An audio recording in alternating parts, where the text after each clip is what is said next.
This morning, I would like to take you back down memory lane, back to the year 2001. Now, there might be a few of you that say, I can't because I wasn't born yet.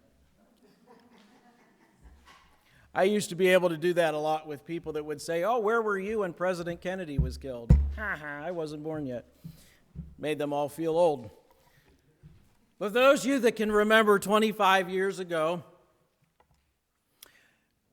I also want you to imagine waking up on June the 12th, 2001, and reading this headline: Timothy McVeigh released from prison.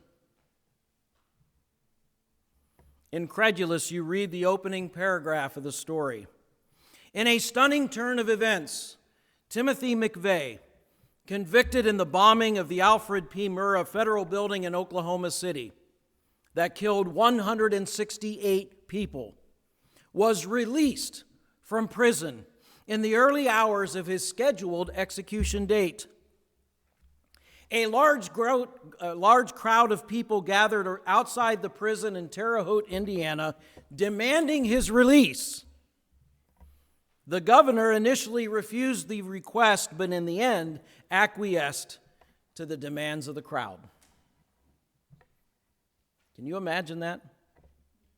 Especially those who lived through that period of time. What would your reaction have been? Would you have been outraged? Would you wonder, what was the governor thinking to do such a thing? What kind of people would ask for the release of such a man? Is this the greatest miscarriage of justice in history? No doubt those questions and probably many others would dominate talk radio and news programs for days, if not weeks or months. Now, of course, such a travesty of justice would never really happen, right? Not so fast. In fact, something like that did happen. Not 25 years ago, but 2,000 years ago, with a twist. Now, I had Audrey read Mark 15 this morning, which recorded that story. I would like to turn to Matthew chapter 27, as we will see all four Gospels talk about this event. And we'll be pulling from all of them, but for the most part, we're going to stay in Matthew 27.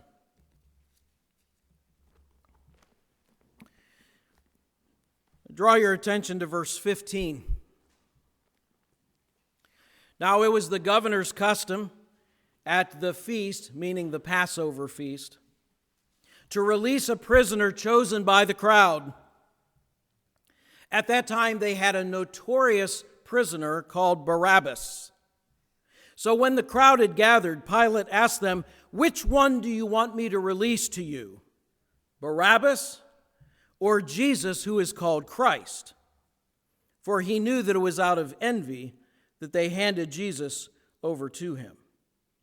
But the chief priests and the elders had persuaded the crowd to ask for Barabbas and to have Jesus executed. "Which one of the two do you want me to release to you?" asked the governor. "Barabbas," they answered. "What shall I do then with Jesus, who is called Christ?" Pilate asked. And they all answered, "Crucify him." Then Pilate released Barabbas to them. Not much different than our hypothetical example, was it? Now, on this Palm Sunday, I want to move beyond the events of that first day of Holy Week down to Friday, what we often call Good Friday. And in keeping with our theme throughout this year of morning messages, questions. First, questions that God asked in the Old Testament, then questions Jesus asked in the Gospels. I want to focus this morning on the question Pilate asked the crowd. Which one? Barabbas or Christ? Because I believe that's a question that is still echoing down to us today. Now, I'm going to assume that you're familiar enough with Jesus, who is called Christ. But who was Barabbas? We don't know anything about Barabbas except what the Gospels tell us. And all four Gospels give us information we can piece together. Matthew 27:16 records, at that time they had a notorious prisoner called Barabbas. Now that word notorious comes from a Greek term meaning to mark. We would say he was a marked man. He was well known to the people of that day. In our terms, he was public enemy number one. He wasn't just a rabble-rouser who was protesting here and there and, maybe causing a little bit of a problem. This was a full-out insurrectionist. He was guilty of murder as well as robbery. He was no petty thief or a pickpocket in the crowded streets of Jerusalem. He was a hardened killer. Mark tells us that he was guilty of murder. A man called Barabbas was in prison with the insurrectionists who had committed murder in the uprising. Luke 23:19 adds, Barabbas had been thrown into prison for an insurrection in the city and for murder. John 18:40 adds, now Barabbas had taken part in a rebellion. You put all those pieces of evidence together and it appears that he was a notorious criminal and a political prisoner. He had recently taken part in an insurrection against the governing authorities, and in process of that had murdered. We're not told how many. But he and his fellow cohorts were guilty of murder.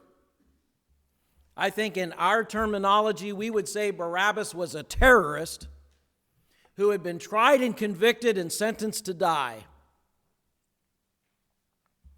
Now, the fact that there were 3 crosses to be used that day strongly suggests that Pilate had already decided to execute Barabbas and his 2 partners in crime and had that prepared. But something happened. Something took place. Quite frankly, the more Pilate talked to Jesus, the more he was convinced this guy's getting railroaded, even though they didn't have railroads back then. There's something fishy about this. This stinks. I don't know what this guy has done, but he's certainly not done what the Jewish leaders are accusing him of, and they're trying to get me to put him to death. And when you go through the gospel accounts of that Good Friday morning, Pilate is twisting in all kinds of ways to get this guy released on some kind of a technicality, or to appeal to the crowd to have him released. And he has this idea, oh yeah, there's the Passover pardon. Every year, in a goodwill gesture of the Roman government, they would allow the Jews to have one condemned criminal released. And they would even allow the people to choose who it was. Pilate thought, perfect. This is how I can get Jesus off, because I know he doesn't deserve to die. So he says, well, who can I offer in his place? And he thinks of Barabbas, this notorious criminal, this terrorist, this murderer. He really was guilty of all these things. He really did deserve to die. And Pilate is thinking, if I can just put these 2 up together, surely the people would call for the release of Jesus, who is called Christ.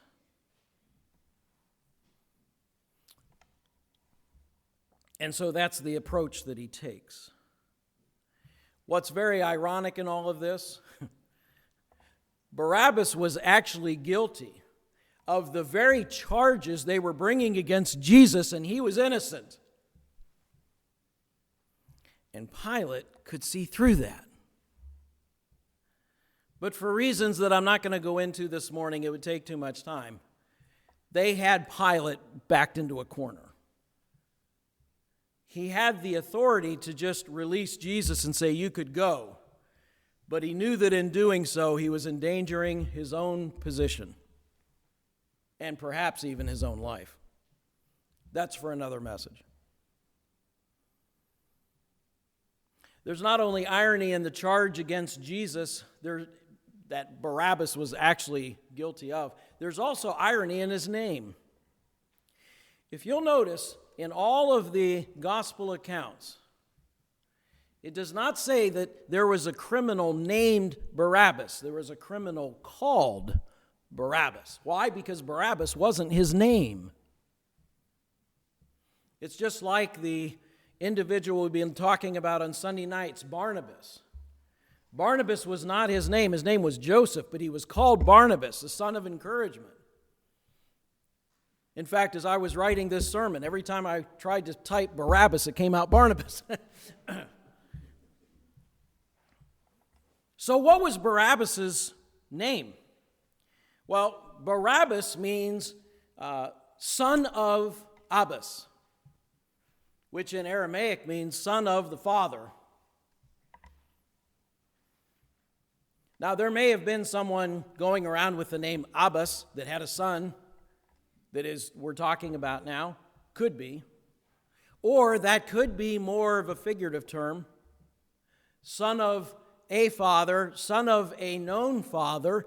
Perhaps Barabbas' father was a highly respected, distinguished person in Jewish society. He may have been a rabbi.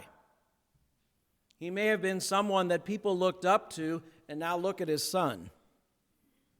A terrorist, a murderer, a thief. Or it could have been Bar Rabbi, meaning the son of a rabbi. You know what preachers' kids are like, right? I can say that since I don't have any.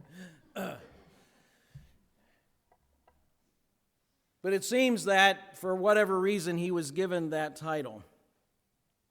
In fact, the literal reading of John 18:40 reads, "The crowd shouted back, 'No, not him, give us the Barabbas.'" Now, the Barabbas had taken part in a rebellion. Like that title was his identity. He wore that. He was not just Barabbas, he was the Barabbas. Everybody knew who he was because he was public enemy number one. So what was his actual name? There is some indication that Barabbas' given name was Jesus. See, Jesus was a very common name. It's the Greek form of the Hebrew Joshua. Joshua is still a common name in our own culture. There were many people that were called Yeshua, Joshua, or Jesus. Early church father Origen suggests that Barabbas' name was Jesus Barabbas, Jesus, son of a father. And the crowd chose the son of a father over son of the Father, the Jesus we know. In Matthew's gospel, Pilate refers to Jesus who is called Christ, almost as though he's trying to distinguish him from another Jesus. And in two of the most ancient manuscripts of the Gospel of Matthew, it actually says Jesus who is called Barabbas. So putting that together, when Pilate makes this question to the crowd, which one do you want me to release to you? Jesus called Barabbas or Jesus called Christ? See where that could take place. Tony Campolo wrote a book entitled Which Jesus?, which gets to the very crux of this question. And in it he writes, "I first heard of the possibility that Barabbas might have had Jesus as a first name during my seminary days. My professor of New Testament said he thought it strange that when Pilate asked the crowd to choose which man they wanted to set free during the Jews' annual Passover celebration, he did not use Barabbas' first name, which would have been the expected thing to do. He simply called him Barabbas, son of Abbas. It would have been confusing to only use his surname, especially if his father had more than one son. Might it be, suggested my professor, that Barabbas' first name was also Jesus? That Pilate was trying to differentiate between two men who had the same first name. We had that issue this morning during prayer time, right? I began to consider how ironic it would be if my professor were right. So over the years, I tried to track down concrete evidence that Barabbas' first name was really Jesus. And I've come upon some hints and suggestions, but I have not yet found the convincing evidence that historians require. I can't prove that his given name was Jesus, but I have come to believe that it was, and that belief has given rise to this little book. Jesus Barabbas, or Jesus who is called Christ. Jesus Barabbas, guilty of murder, insurrection, sentenced to die.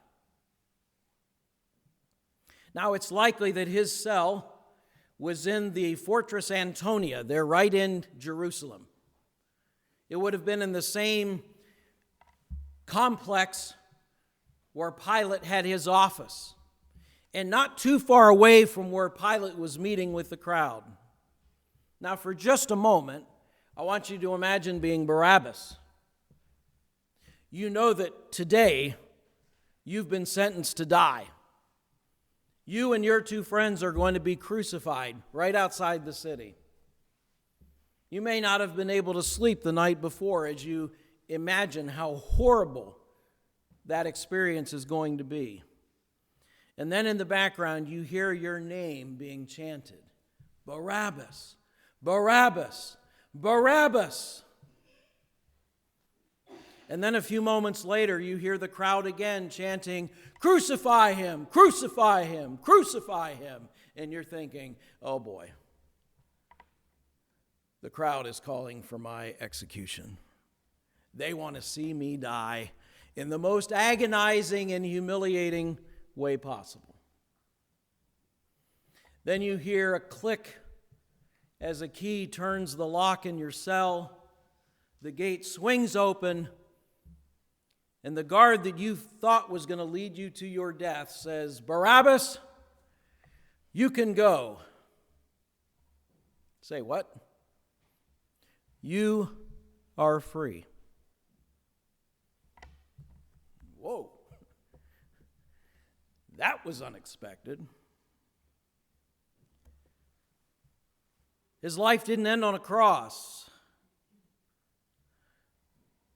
The jailer set him free.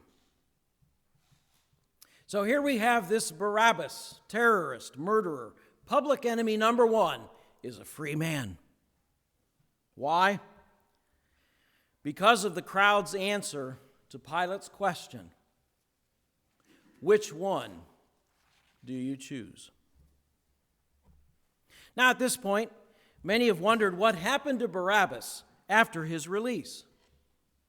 Did he immediately go back to his criminal ways?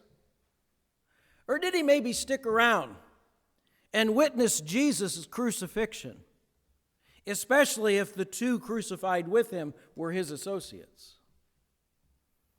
Did he perhaps become a follower of Jesus? Now, we don't know the answers to any of those questions. History and the scriptures both are silent, but it has caused folks to wonder.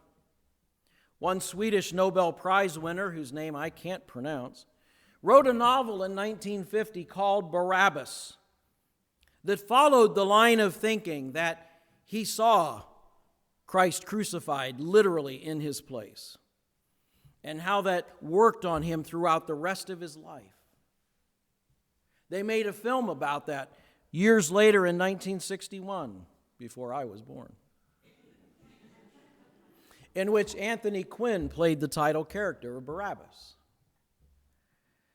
Many preachers have used the story of Barabbas to bring home the truth of Christ's substitutionary death.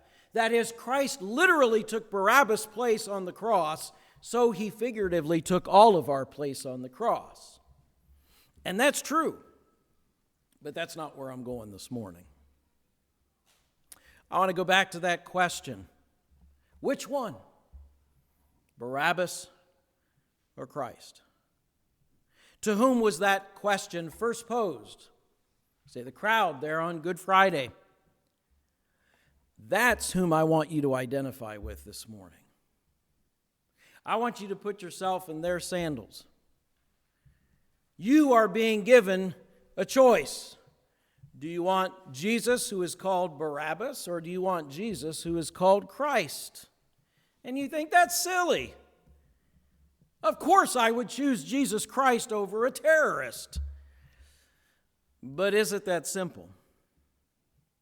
Origen, the one that I had quoted earlier, concluded that Barabbas has always been the sinner's choice, symbolizing people's willingness to resort to murder and theft while rejecting the true spiritual king. That is the way of the world. French poet Jean Cocteau agreed, saying if it has to choose who is to be crucified, the crowd will always save Barabbas. Maybe human nature really hasn't changed all that much. I have seen in videos of protests in this nation within the last year or so, people saying, Mary should have had an abortion. Or, if Jesus comes again, we'll kill him again. That's here, now, in America. You say, yeah, but those are the unbelievers. Certainly the followers of Jesus would never do such a thing. No, they wouldn't. Not that overtly. But yet in another way, each and every one of us, those who consider yourselves followers of Jesus, we are still confronted with this question every day. Which way do you want to go? Do you want to go the way of Barabbas, the way of the world, the way of politics and power and majority rules and might makes right, and I'm going to do my own thing because I live in a free country and I can say and do whatever I want, and I have my truth and you can't take that from me? Or am I going to follow the way of Jesus, who is called Christ, who bids his followers to come and die? We're faced with that choice all the time. And I'm not so convinced that we always make the right decision. See, whenever we demand our own way, we're rejecting God's way. We are rejecting Christ, and we're calling for our own Barabbas. As the chorus of one song puts it, does he still feel the nails every time I fail? Does he hear the crowd cry, crucify again? Am I causing him pain? Then I know I've got to change. I just can't bear the thought of hurting him. So I ask you, who is Barabbas to you? Now, I know you don't want to set free that goofy-looking guy on the picture. You don't want to release a condemned criminal, a murderer, a terrorist. But who or what do you prefer to following Jesus with your whole heart? Maybe it is a person. Maybe it is a career, or a hobby, or a habit, or a dream of the future. It doesn't even have to be a bad thing. God asked Abraham to sacrifice his own son, Isaac, whom God had supernaturally provided for Abraham and Sarah. Why? Perhaps because Isaac was beginning to encroach on the place God should have had in Abraham's life. Maybe. As 1 John 5:21 tells us, dear children, stay away from idols. You say, got that. Haven't bowed to any statue recently. But the Living Bible puts it this way, dear children, keep away from anything that takes God's place in your life. Ugh, that hurts. Because there are a lot of things that try to take God's place in our life. And some of them are good. It's just not the best. So what if God did that to you? What would be on your altar? And what would you do? There are many sermons that have been preached about the fickle mob who shouted, Hosanna in the highest on Sunday and crucify him on Friday. It wasn't the same crowd. Think of the way the Jewish leaders went about it. They had to arrest Jesus in the middle of the night. They had to convict him overnight. They broke 18 of their own laws in convicting Jesus Christ. Why? Because they were afraid of the people. They knew if the people knew what was going on, there would be a riot and they would be severely outnumbered.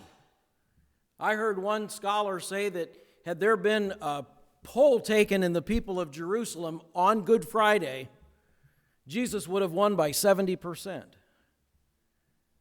It wasn't the same crowd. The scripture that Audrey read for us earlier in Mark said that the chief priests and the Sanhedrin made their plans. This is all a scheme.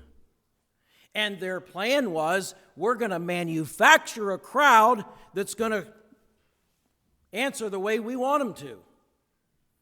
Just like a lot of these protests that you're seeing these days. Do you know those folks are being paid to protest? It's exactly what happened on Good Friday morning. The temple police alone numbered about 10,000. Easy enough to get a crowd to shout, Barabbas, we want Barabbas. So it wasn't the same people. But the more I think about it, the more I wonder about maybe I am as fickle as the crowd those preachers talk about. I mean, it's real easy to come to church on Sunday and sing Hosanna to the highest, all hail King Jesus, crown him with many crowns, and on Monday calling for Barabbas. I don't have to wait till Friday. Because we're confronted with those choices every day. So who do you choose? Jesus, who is called Barabbas, or Jesus, who is called the Christ? Which one do you want?